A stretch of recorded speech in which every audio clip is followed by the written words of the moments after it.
नमस्कार। मैं कमलेश कबीर आपका एक बार फिर स्वागत करता हूं इस नए एपिसोड में। आज के इस एपिसोड में हम बात करेंगे, एक आपने कहावत सुनी होगी कि सरकार किसी की भी हो, सिस्टम हमारा होगा। दूसरा, हम इस वीडियो में बात करेंगे कि आखिर पाकिस्तान के ऊपर अब तक हमला क्यों नहीं हुआ, क्योंकि इस वक्त यह देश में सबसे बड़ा चर्चा का विषय बना हुआ है। तो पहले अगर हम इसी की बात करें कि आखिर हमले में इतनी देरी क्यों हो रही है, तो पहली जो सबसे बड़ा कारण मुझे नजर आता है, क्योंकि तैयारी की दृष्टि से अगर हम देखते हैं तो आपने देखा होगा बॉर्डर, जो भी इंटरनेशनल बॉर्डर है, वहां पर गृह मंत्रालय ने एडवाइजरी जारी कर दी है। आज की जो एडवाइजरी है वो मॉक ड्रिल की है। इसके अलावा प्रधानमंत्री नरेंद्र मोदी लगातार हाई लेवल मीटिंग कर रहे हैं, और कल आपने देखा होगा पंजाब के फिरोजपुर में सीधे तौर से जो है वो आधे घंटे के लिए एक मॉक ड्रिल हुई, जिसमें पूरे जो क्षेत्र था उसमें सूचना देके जनता को और पावर कट लगाया गया। तो इससे साफ तौर से एक अंदेशा, और दूसरा उसमें जब राजनाथ सिंह ये कहते हैं कि देश जो चाहता है वो होकर रहेगा, तो इसका क्या मतलब निकलता है? देश क्या चाहता है? तो देश इस वक्त चाहता है कि जिन 28 लोगों की हत्या की गई उसका बदला कब लिया जाएगा, या फिर उनका बदला लेना जरूरी है। तो देश यही चाहता है, और सरकार अलग अलग मोर्चों पर इस तरीके का सब कुछ करके देख चुकी है। या हम कहें कि चाहे वो सिंधु जल समझौते की बात करें, उसको रद्द करना, पानी रोकना, ये तमाम तरह की बातें जो भारतीय सरकार है जो कर सकती थी वो अब तक कर रही है। अब बात आती है कि इतनी देरी क्यों? तो देरी इसलिए है, जो मुझे नजर आता है इसका कारण, क्योंकि अभी भी जिन आतंकियों ने इस हमले को अंजाम दिया, इस घटना को, वो पकड़ से दूर है। तो जब तक सरकार के पास एक एविडेंस के रूप में वो लोग मिल नहीं जाते, तब तक मुझे नहीं लगता कि सरकार जो है वो ऐसा कोई कदम उठाने वाली है। ये मेरा आकलन है। क्यों? क्योंकि आपने देखा होगा देश और दुनिया, क्योंकि जंग कोई ये तो कह नहीं सकते कि खिलौनों की तरह खेलने का काम है, बच्चों का खेल है कि जब मर्जी आए कर लिया और जब मर्जी आए रोक दिए। इसका ताजा उदाहरण रूस और यूक्रेन, अब तक जंग चल रही है। लेकिन ऐसी स्थिति में दुनिया के सामने सबूत रखना यह आपने बड़े इंपॉर्टेंट हो जाता है। दुनिया को यह दिखाना कि आप देखिए, जो पाकिस्तान अब तक ये कह रहा था कि इस घटना में पाकिस्तान का हाथ नहीं है, यह व्यक्ति जो है, इन आतंकवादियों को हमने जिंदा पकड़ा या इनको मार दिया, तो आप ये सबूत देख लीजिए। तो उसके बाद में नजरिया बदल जाता है और दबाव जो है वो सामने वाले के ऊपर चला जाता है। तो मुझे लगता है शायद यही एक कारण होगा कि अब तक जो है वो सरकार किसी भी तरीके के इस हमले की तरफ जाने से जो है वो रुकी हुई है या हिचकिचा रही है। अब दूसरा ये कि जब हम इस हमले की बात करते हैं तो एक जंग जो है वो भारत सरकार अब जो है वो अंदर भी लड़ रही है। और अंदर कौन सी जंग लड़ रही है? अंदर जंग लड़ रही है अपने ही लोगों से। अपने ही लोग जो भारत को कहीं ना कहीं धोखा दे रहे हैं। अब धोखा कैसे दे रहे हैं? आपने देखा होगा जिस दिन यह घटना हुई थी, हमने उस दिन भी बात की थी। कश्मीरियत जमहूरियत, आप मेरे पुराने जो जितने भी जो है वो आज 10 से 15 दिन होने को आ गए, जितने भी वीडियो है आप उठा के देख लीजिए, उन सब में एक बात कॉमन मिलेगी। जो लोग कश्मीरियत जमहूरियत की बात करते थे उनको मैंने जवाब देने की भी कोशिश की थी कि ऐसा कुछ है नहीं, तो आप लोग जो है वो इन भावनाओं में आए नहीं। यह है, सही बात है कि आपको सेकुलरिज्म का पाठ पढ़ाया गया, और हम उसमें जो है वो इतने सहनशील हो जाते हैं कि हम उसमें बह जाते हैं। और जब हम भावनाओं में बह जाते हैं तो फिर भी हम धोखा खाने के बावजूद विश्वास कर बैठते हैं। और यह उसी का नतीजा है पहलगाम घटना। जिस तरीके से ग्राउंड वर्कर्स की हमने बात की थी, जिस तरीके से हमने टट्टू चलाने वालों की बात की थी, और जिस तरीके से हमने बात की थी कि आखिर इनको पनाह कौन देता है, तो फिर हमने ये भी बात की थी कि ये कौन से लोग हैं जो कैंडल मार्च निकाल रहे हैं और अपने जो शटर है दुकानों के उनके बंद कर रहे हैं। तो हमने बात की थी कि ये लोग जो है वो सिर्फ इसलिए नहीं कि आतंकी हमला हुआ है या आतंकवादियों के खिलाफ है, ये सिर्फ और सिर्फ इसलिए क्योंकि उनकी रोजी रोटी चली जाएगी।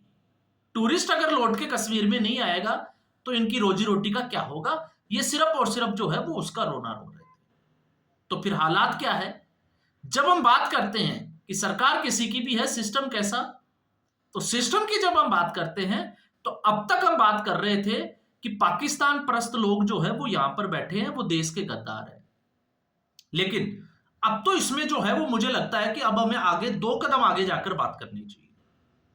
और 2 कदम आगे जाकर क्यों बात करनी चाहिए, क्योंकि अब तक चाहे वो बांग्लादेश हो या पाकिस्तान हो, जो लोग 20 साल 30 साल पहले भारत में आ गए और भारत में उनको बसा दिया गया, उनके वोटर कार्ड तक बना दिए गए, और वो लोग आज जो है वो वर्दी पहनकर भी घूमने लग गए, वो सेना में भी भर्ती हो गए।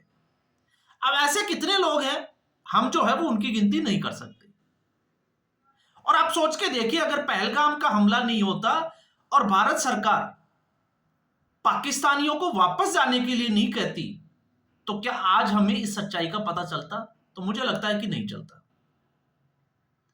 तो अब आप सोच के देखिए, क्योंकि जब भारत सरकार ने यह आदेश दिया कि आपको अब भारत छोड़कर वापस पाकिस्तान चले जाना चाहिए, तो भारत में रहने के लिए जरूरी कागजात चाहिए। अब कागजात नहीं है, तो अब आपको याद आएगा कि आखिर सीएए और एनआरसी के खिलाफ ये लोग जो है वो इस तरीके की हरकतें कैसे कर रहे थे। तो आप देखिए, पाकिस्तान और बांग्लादेश के लोग यहां के टैक्स पेयर्स पे जो है वो मौज मस्ती कर रहे हैं, मैं ये कहूंगा, और उसके बाद में यहां पर दंगे फसाद करते हैं, और जब वो रडार में आते हैं तो वो देश छोड़कर चले जाते हैं। ये एक बहुत बड़ा कारण है, और यही एक वजह है पश्चिमी बंगाल में क्राइम के बढ़ने की। इस देश में डेमोग्राफी क्यों चेंज की जा रही है, यह इसका सबसे बड़ा उदाहरण है। शाहीन बाग क्या था? यह फंडेड था। शाहीन बाग क्या था?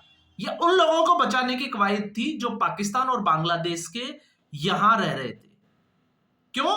क्योंकि अगर वो कागज दिखाते, सरकार कागज मांगती है, वो कागज दिखाते हैं तो वो एक्सपोज हो जाते हैं। और गुजरात में देखिए किस तरीके से बांग्लादेशी घुसपैठिए पकड़ में आ रहे हैं। लेकिन इससे भी ज्यादा महत्वपूर्ण ये हो जाता है कि आप सोच के देखिए, अभी तो हम सिर्फ ये बात कर रहे हैं सिविलियंस की, सिविल की बात कर रहे हैं, लेकिन अगर ऐसे लोग वर्दी पहन ले तो फिर इस देश का क्या होगा? आपको किसी जंग की जरूरत नहीं है, आपको वैसे ही गुलाम कर दिया जाएगा। और अब इसके ऊपर मुझे लगता है कि सरकार को और सेनाओं को भी सोचना पड़ेगा कि इनके ऊपर क्या एक्शन लिया जाए। अब मैं ऐसा क्यों कह रहा हूं, एक मामला आया मुनीर अहमद का, जो सीआरपीएफ का जवान है, आपको पता होगा, अभी इस वक्त जो है वो हाईलाइट है। उसको नौकरी से कुछ आपको कह सकते हैं कि सस्पेंड किया हुआ है। कारण क्या है? कारण यह है कि उसने पाकिस्तानी लड़की से शादी की। अब आप कह सकते हैं कि किसी से भी शादी कर सकते हैं, लेकिन आप सोच के देखिए, भारत की बेटियां, आखिर यहां के लोग पाकिस्तान में शादी क्यों करना चाहते हैं? यहां भी तो कर सकते हैं, क्या मुसलमानों की कमी है? नहीं है। लेकिन वो पाकिस्तान में ही शादी क्यों करना चाहते हैं, और पाकिस्तान के लोग भारत में क्यों करना चाहते हैं? और अगर आप रिश्तेदारी का हवाला देते हैं तो आप रिश्तेदारी का हवाला तो बिल्कुल नहीं दे सकते। क्यों नहीं दे सकते? उसके पीछे के कारण भी है। लेकिन इस वक्त इस देश को 2 तरह की बड़ी महत्वपूर्ण घटनाएं, एक हनी ट्रैप, नाम बदलकर अफसरों को जाल में फंसाया जाता है और फिर उनसे जो है वो जानकारी हासिल की जाती है। अब दूसरा है जो जानबूझकर ऐसा करते हैं। अब मैंने कहा कि जानबूझकर करते हैं, तो जानबूझकर कैसे करते हैं? मुनीर अहमद ने इंटरव्यू दिया, और उस इंटरव्यू की अगर हम बात करें तो इंटरव्यू में उसने शादी की 24 मई 2024 को। लेकिन वो ये कहता है कि उसने सूचना दी थी सीआरपीएफ कमांडेंट को। और कब दी थी? 31 दिसंबर 2022 को, और उसके बाद 24 जनवरी 2023 को उसको, जिसको कहें कि जब जानकारी मांगी गई वो देने में असमर्थ हुआ, तो इसकी अनुमति नहीं मिली। वैसे सूचना देना और अनुमति लेना, इन दोनों बातों में बहुत फर्क है। तो उसने अनुमति नहीं ली। अब जब सीआरपीएफ कमांडेंट ने या सीआरपीएफ ने उसको अनुमति नहीं दी 24 जनवरी 2023 को, तो वो 24 मई 2024 को वीडियो कॉन्फ्रेंसिंग के जरिए शादी कैसे कर सकता है? ये एक बड़ा सवाल है। और ये बड़ा सवाल क्यों है? ये बड़ा सवाल इसलिए है कि 24 मई 2024 को वो शादी करता है और मार्च 2025 में उसकी बीवी भारत में आ जाती है, शॉर्ट टर्म वीजा के ऊपर। वीजा खत्म होने को है, लॉन्ग टर्म वीजा के लिए अप्लाई किया जाता है, लेकिन वीजा नहीं मिलता। तो इस मुनीर अहमद ने अपनी पत्नी को वापस भेजना जरूरी नहीं समझा। अब आप सोच के देखिए, पाकिस्तान की महिला सीआरपीएफ के एक सिपाही के साथ उसके घर में रह रही है, तो आप सोच के देखिए, क्या सीआरपीएफ के मूवमेंट की बात नहीं होती होगी कि सेना में इस वक्त क्या चल रहा होगा? और अगर चल रहा है तो क्या इसकी जानकारी पाकिस्तान को नहीं भेजी जा रही होगी? इसलिए यह बड़ा सवाल हो जाता है। और आप सोच के देखिए, फिर यही लोग जो है वो हाई कोर्ट और सुप्रीम कोर्ट में पहुंच जाते हैं, और फिर इन्हीं ऑर्डर को, पाकिस्तान भेजने का जो ऑर्डर होता है, उसके ऊपर आप सरकार के खिलाफ जाकर कोर्ट जो है वो स्टे ऑर्डर दे देता है। यह हमारी बदनसीबी है कि सरकार कोई कड़ा एक्शन लेना चाहती है, फैसला लेना चाहती है, तो कुछ ऐसे लोग जो है वो बीच में आ जाते हैं, और फिर सुप्रीम कोर्ट हो चाहे हाई कोर्ट हो, उसकी पूरी प्रक्रिया जो है वो संदिग्ध नजर आती है। अब मुझे नहीं पता ये जज ऐसा फैसला देते हैं वो 15 करोड़ वाले हैं या 20 करोड़ वाले या 50 करोड़ वाले हैं, मैं उसमें नहीं जाना चाहता। लेकिन आप सोच के देखिए, इतने गंभीर विषय में कोर्ट का एक जज जो है वो इस तरीके का फैसला कैसे दे सकता है? मैं सिविल की बात नहीं कर रहा, मैं सेना के जवान की बात कर रहा हूं। हनी ट्रैप के कितने मामले आते हैं हमने देखे हैं। लेकिन ऐसे में अगर आप इसको देखोगे तो इसमें दो चीजें हैं। एक, अनुमति नहीं थी, तो क्या सीआरपीएफ का जवान शादी कर सकता है? तो जवाब होगा नहीं कर सकता।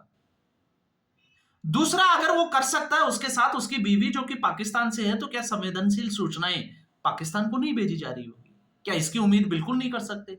और दूसरा, जब वीजा के लिए अप्लाई किया और वीजा नहीं मिला, तो वो वापस कैसे रोक सकता है? ये दो बड़े सवाल।